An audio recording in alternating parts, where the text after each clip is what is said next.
Hello students, in this video we are going to study or we are going to discuss numerical problem number 34 from the chapter of moving charges and magnetism from Newton ISC physics. The numerical says what should be the magnitude and direction of the magnetic field that must be produced at the equator of Earth so that a proton may go round the Earth with a speed of 10 to the power of 7 meter per second, and the data are being given over there.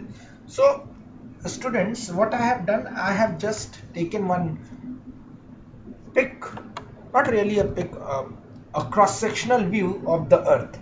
So you can consider it to be the Earth, and this happens to be the equator. अब question कह रहा है कि इस equator के along अगर मैं एक प्रोटॉन को मूव कराता हूं, तो जैसे कि आप देख सकते हो यहाँ पर एक प्रोटॉन क्या कर रहा है, ये मूव कर रहा है।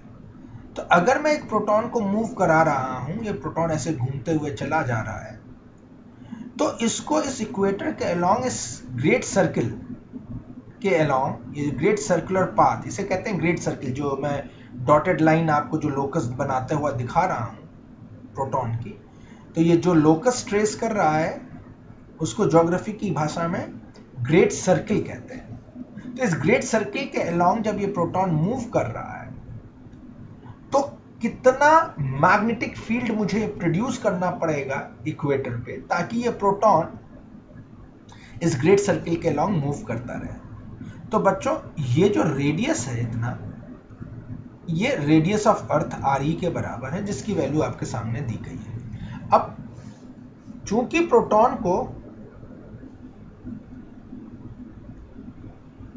Needs to go on a circular path,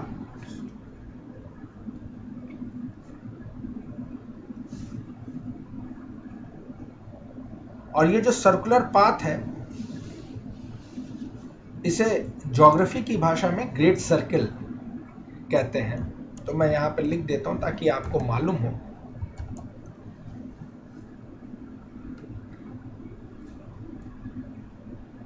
तो इस ग्रेट सर्किल के अलोंग आपको उस इलेक्ट्रॉन और सॉरी उस प्रोटॉन को मूव करना है।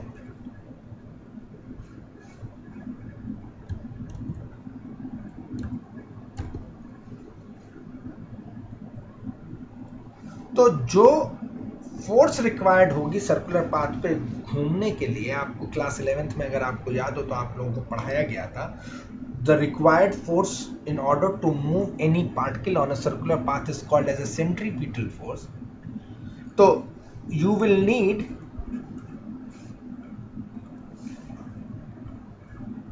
a centripetal force.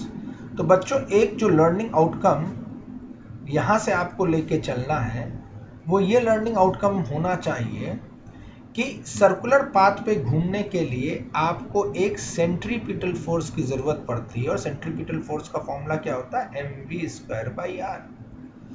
तो इस इलेक्ट्रॉन को भी सर्कुलर पाथ में घुमाए रखने के लिए, घुमाते रहने के लिए तुम्हें एक फोर्स की जरूरत होगी, और उस फोर्स को क्या कहेंगे हम लोग, सेंट्रीपिटल फोर्स। और वो कितना रिक्वायर्ड फोर्स होगा, जैसा वो भी निकाल लेते हैं, रिक्वायर्ड फोर्स होगा कितना। तो वो रिक्वायर्ड फोर्स होगा, रिक्वायर्ड मैं रादर लिख देता हूं, रिक्वायर्ड सेंट्रीपिटल फोर्स। तो चलिए, रिक्वायर्ड सेंट्रीपिटल फोर्स इस केस में कितनी हो जाएगी, वो हो जा रही है m, that is the mass of proton, velocity of proton, जिस वेलोसिटी से प्रोटॉन घूम रहा, upon the radius of the earth. और बच्चों, ये रेडियस ऑफ द अर्थ कितनी है इस केस में, वो दे रखी 6.4 into 10 to the power of 6। अच्छा, ये फोर्स कौन प्रोड्यूस करेगा? Now the question arises, I am requiring this force, from where should I get this force, who is going to provide this force? The question is, who is going to provide this force?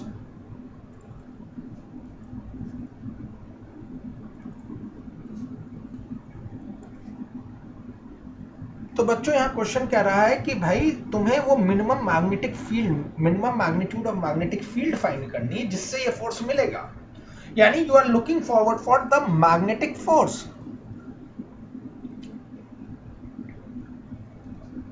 So who is going to provide this force? Magnetic force is going to come and provide this force, and for that I am going to require some sort of a magnetic field जिसका magnitude मुझे निकालना है। तो magnetic force का formula क्या होता था, आपने अपने थ्योरी क्लासेस में पढ़ा हुआ, Q V B sine theta.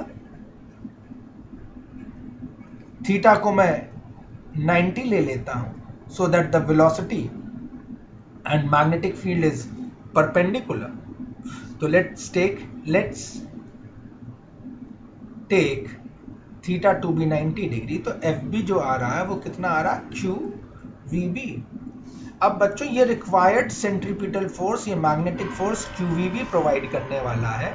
तो Q V B must be equals to M P V P whole square upon are.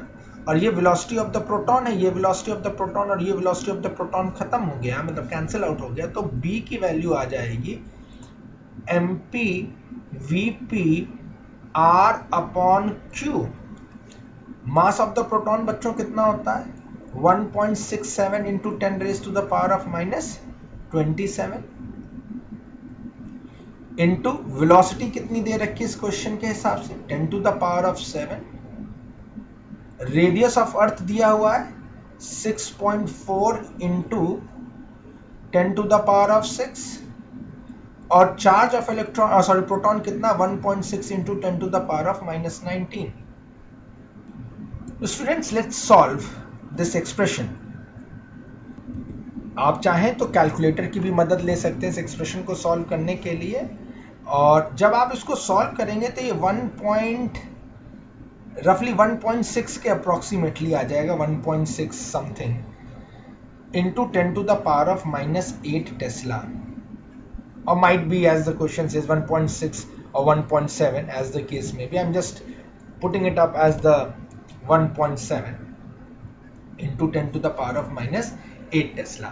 अब एक क्वेश्चन रह जाता है यहाँ पे, मैग्नीट्यूड तो पता चल गया, मुझे डायरेक्शन बताना है। तो बच्चों डायरेक्शन कैसे होगा, अब इस ग्रेट सर्किल के अराउंड जो चार्ज मूव कर रहा है, तो charge is going to go, the velocity of this charge will be tangential, isn't it.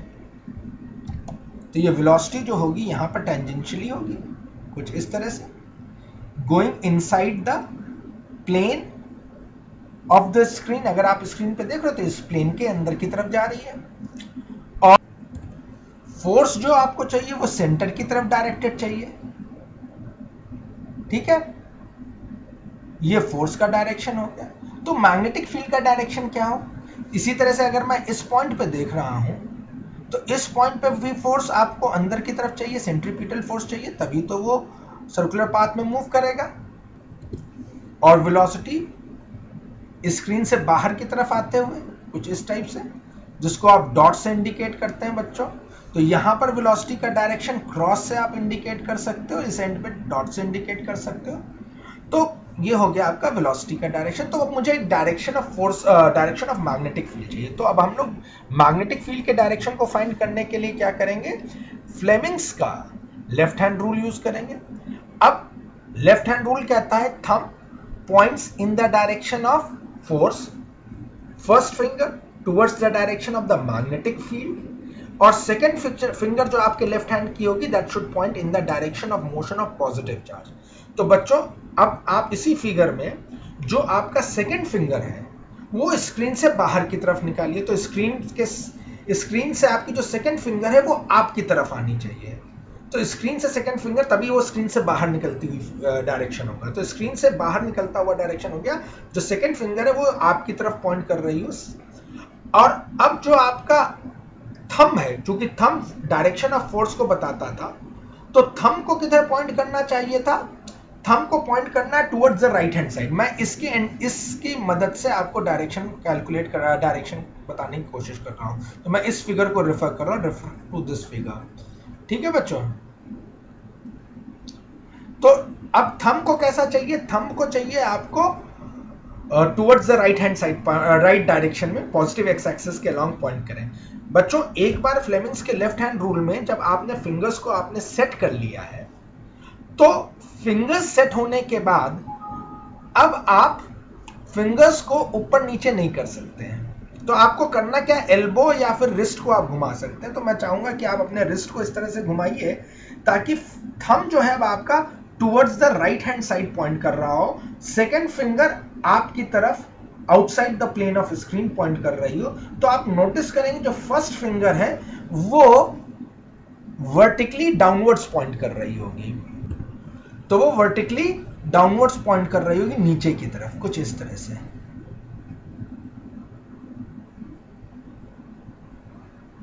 ठीक है बच्चों, तो मैग्नेटिक फील्ड का डायरेक्शन क्या निकल के आ रहा है? तो ये जो डायरेक्शन ऑफ मैग्नेटिक फील्ड आ रहा है perpendicular to the plane of equator, ये इक्वेटोरियल प्लेन कहलाता है। देखो जिसको मैं शेड कर रहा हूं बच्चों, ये इक्वेटोरियल प्लेन कहलाता है। तो perpendicular to the equatorial plane pointing downwards. Is that clear? So what will be the direction of magnetic field? Perpendicular to the equatorial plane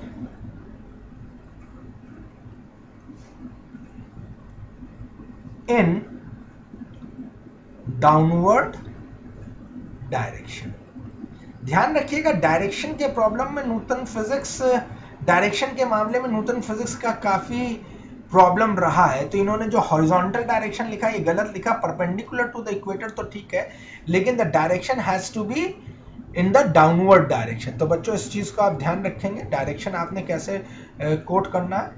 तो perpendicular to the equatorial plane है, equatorial plane के perpendicular, और किस direction में जा रहा है? नीचे की तरफ जा रहा है, down the plane of screen जा रहा है, downward along the plane of screen. तो ये जो आपकी स्क्रीन है ना बच्चों, इसी के अलोंग वो नीचे की तरफ ऐसे की तरफ पॉइंट कर रहा है। ठीक है, इसे डाउनवर्ड डायरेक्शन कहते हैं। कोई चीज प्लेन के यूं जाती है उसे अपवर्ड कहते हैं, प्लेन के ये राइट और प्लेन के इधर लेफ्ट हो जाता है बच्चों। और ये जो है ये प्लेन के आउटवर्ड होता है,